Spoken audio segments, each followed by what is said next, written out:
আমরা কেউ তুচ্ছ নই, আমরা কেউ ক্ষুদ্র নই, কেউ আমরা উপেক্ষা মাত্র নই, আমরা সবাই এক ঈশ্বরের সন্তান।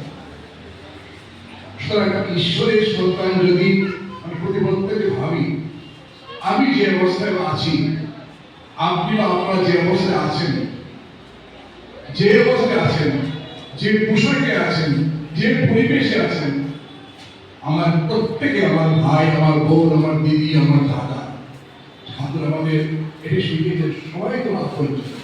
সেই আপনজনদের মধ্যে যে যদি কেউ সমস্যা পীড়িত হয়ে জীবন অতিবাহিত করে, তাদের পাশে দাঁড়ানোর কথা ঠাকুর আমাদের শিখিয়েছেন।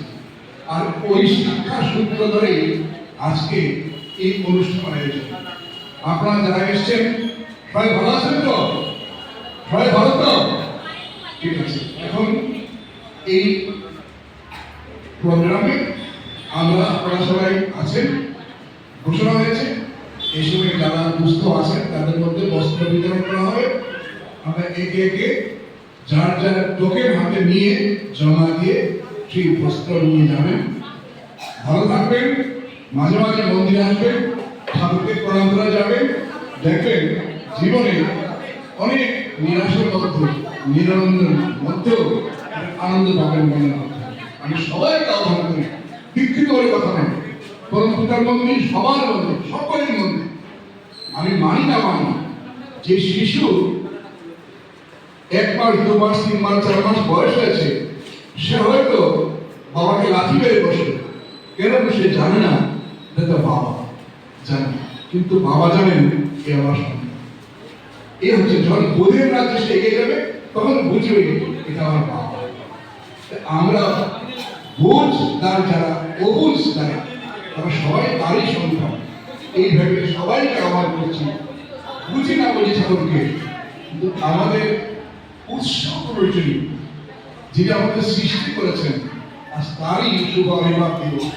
সেই দিবসে আমি সবাইকে আহ্বান করব, বিকৃত অবিকৃত সবাইকে, নারী পুরুষ নির্বিশেষে সবাইকে আহ্বান করব, যখন খুশি মন্দিরে আসবেন, ঠাকুরকে প্রণাম করে যাবেন। দেখবেন যে আনন্দের পিছনে আমরা ছুটছি, সেই আনন্দটা আমার হাতে মুঠে এসেছে। আমার বিশ্বাস আমি আনন্দ পাই, আনন্দে আছি এই বয়সে, থাকবো চিরদিন, আপনারাও সেইভাবে আনন্দ থাকে, এটি আমার প্রার্থনা। আর কিছু চাই না। জয় গুরু।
এইটাই মেইন কথা।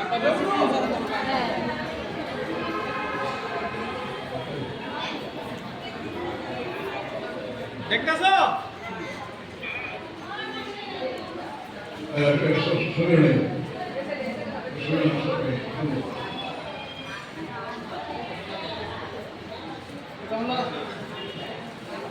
একটু বেশি কাল লাগবে না